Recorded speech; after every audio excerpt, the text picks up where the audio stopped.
E é isso que eu quero trazer para os irmãos e para você, seja você crente ou não, não importa. Jesus veio deixar o exemplo, não é para crente, não, ele veio deixar o exemplo para todo mundo. Entendeu? Tanto que esses doutores da lei, futuramente, né, eles mesmos o crucificariam. Muitos não aceitariam o seu testemunho, mas nada disso impediu que Cristo, né, interagisse entre eles. Por quê? Sabe por quê? Porque ainda não era chegada a hora dele. Jesus sabia que ainda não era chegada a hora dele.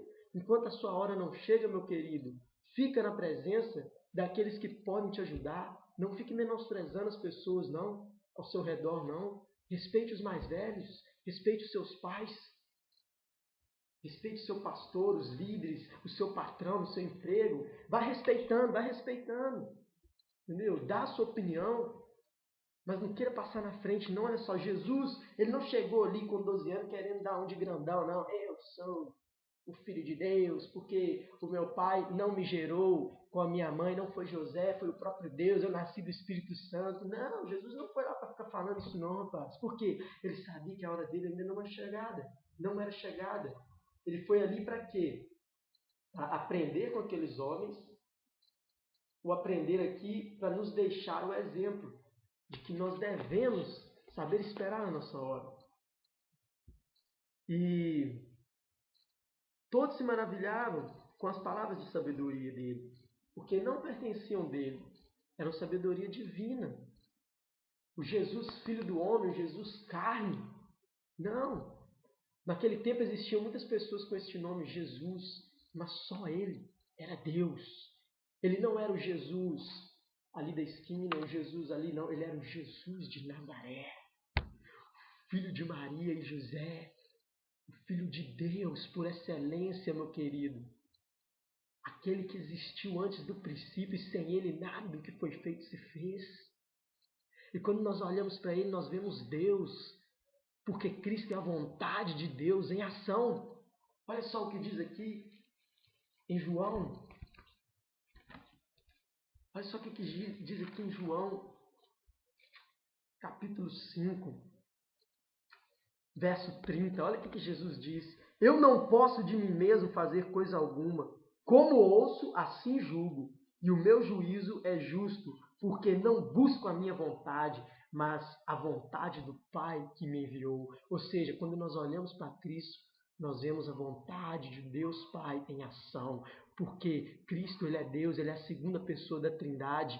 E nós vemos o Espírito Santo, a terceira pessoa da Trindade, trabalhando na vida dele de forma grandiosa. Ainda que garoto, ainda que com 12 anos, Jesus, ele já deixa um exemplo que muitos homens velhos precisam aprender nos tempos de hoje. E muitas pessoas que andam falando, vendo o mover do Espírito Santo e julgando. Ei, meu querido, não julga. Se você, meu querido, está na carne, não queira falar coisas relacionadas ao Espírito Santo de Deus. Porque você vai cair em contradição com a palavra. Ou melhor, você vai se encaixar com a palavra, né? Melhor, você vai se encaixar. Se você está na carne, quer falar do Espírito de Deus e quer julgar as pessoas ao seu redor, você vai se encaixar perfeitamente aqui, ó. Ora, o homem natural não compreende as coisas do Espírito de Deus. Olha aí, é você que não compreende as coisas do Espírito de Deus e quer dar palpite errado. Não julga, meu querido. Cuidado. Cuidado. Os pais de Jesus não entenderam as palavras deles, mas você vê aqui se eles bateram nele, se eles brigaram com ele, se eles chamaram a atenção dele. Não. Eles não entenderam, mas eles sabiam que ele era o Filho de Deus, então, vamos embora, Jesus, vamos lá. E Jesus, então, que é o verso 51, diz que ele desceu com eles e foi para Nazaré, e era ali sujeito. Ou seja, Jesus não desrespeitou seus pais, não, ele era sujeito a eles. Um exemplo de que nós devemos nos sujeitar. O que nós lemos lá em Filipenses? Que ele foi assim, ele sujeitou. Porque era a vontade do Pai que ele vivesse assim, que ele fosse assim. Sabe para quê? Para você não olhar para o céu e reclamar de Deus e falar que Deus é santo. Ah, Deus, você não entende. Eu não consigo vencer esse pecado. Deus é muito forte. Ah, mas você é Deus, você é santo, você não entende. Você não pode falar isso. Sabe por quê? Porque Deus, ele habitou em um corpo de pecado. Deus, ele habitou em nosso meio, na pessoa de Jesus Cristo. Ele sentiu na pele, meu querido, o que você e eu sentimos. E sabe o que isso significa? Que se ele sentiu o que você sente, ele sabe como trabalhar a seu favor. Ele sabe, meu querido, que você e eu somos pecadores, que nós não valemos nada, que nós somos miseráveis. Porque ele sentiu isso. Ele sentiu isso desde garoto. Jesus, o Deus da nossa salvação. Portanto, você não precisa se preocupar. Você tem que confiar em Deus. Você tem que entregar a Ele a tua dificuldade. Você tem que falar com Ele. Que Ele vai te ouvir. E não tem essa de que, Deus, você é santo, você não sabe o que é pecado. Claro que Ele sabe o que é pecado, rapaz. Tá doido? Onde você está estudando a palavra de Deus? Claro que Ele sabe o que é pecado. Se Ele inventou um antídoto para vencer o pecado, é porque Ele sabe o que é o pecado. Ele vê o nosso pecado, meu querido. Você está achando que Deus não vê, não? Deus está vendo se você está fazendo algo errado.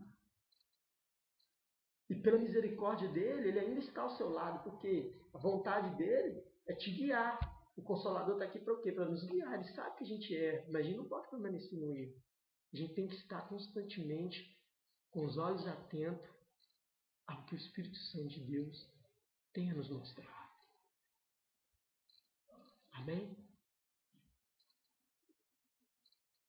Como sempre, eu tinha mais coisas para falar, mas a gente faz um esboço e acaba que a gente vai para o outro lado, né? O Espírito Santo de Deus leva a gente para outro assunto. Eu tinha mais para abordar aqui sobre esses versículos, mas eu creio que você entendeu, né? Porque a gente começa, veja bem, a gente começa uma pregação, a gente ainda está um pouco assim, né? Aquele negócio, assim, meio nervoso. Aí quando você assusta, você não vê nem a hora passar, você vê, nossa, Deus, já deu 16 minutos. Ixi. Mas que o Senhor Deus te abençoe, meu amado. E que essas palavras possam servir de consolo para você. Já ia me esquecendo, já deu 16 minutos, nem mais alguns segundos não vai destruir a sua vida. Porque veja bem, esses minutos são preciosos. Que estamos falando do dono do tempo, que é Deus. Veja que eu quero ler rapidinho para você antes de acabar. João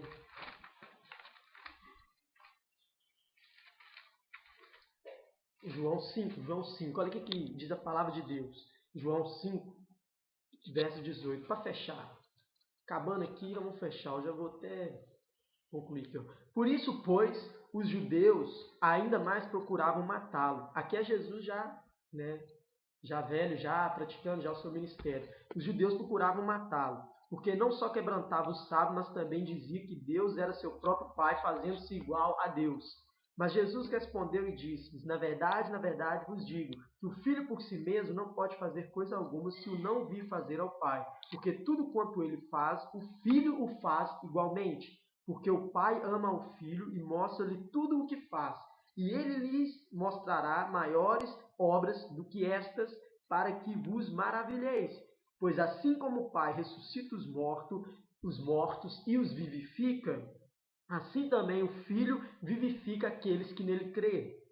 E também o Pai a ninguém julga, mas deu ao Filho todo o juízo. Deus deu a Jesus todo o juízo, para que todos honrem o Filho como honram o Pai. Quem não honra o Filho, não honra o Pai que o enviou. Olha aqui, ó. Se você acha que Jesus foi só um profeta ou só mais um homem nessa terra, meu querido, me desculpa, você vai para o inferno. Porque você não está honrando o Pai. Você tem que honrar o Filho. E como? Reconhecendo que Ele é Deus. E que Ele e o Pai são um. Na verdade, vos digo que quem ouve a minha palavra e crê naquele que me enviou tem a vida eterna e não entrará em condenação, mas passou da morte para a vida. Creia, meu querido, Jesus Cristo é Deus. É Deus. É Deus. Buda, Maomé, sai para lá, esse bando de palhaços. Foram só pessoas inteligentes. Ora, Deus mesmo. Nenhum deles morreu dizendo, eu sou o caminho, a verdade e a vida. É por isso que esse programa diz, aqui faz sentido, porque o sentido da nossa vida é Cristo Jesus. Amém? E Ele é Deus. Ele habita na sua vida. Amém. Deus Pai Todo-Poderoso, obrigado por essa oportunidade. Abençoa a vida de cada uma dessas pessoas. Abençoa esta pessoa em especial. Cura a enfermidade dela, Senhor. Dá-lhe sabedoria divina.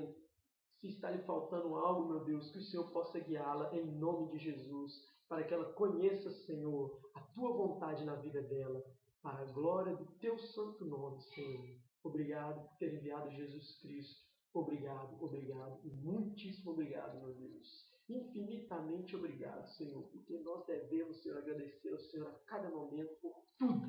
Porque nós, por nós mesmos, não somos merecedores de nada, mas é o Senhor quem nos torna merecedores. Em nome de Jesus. Amém.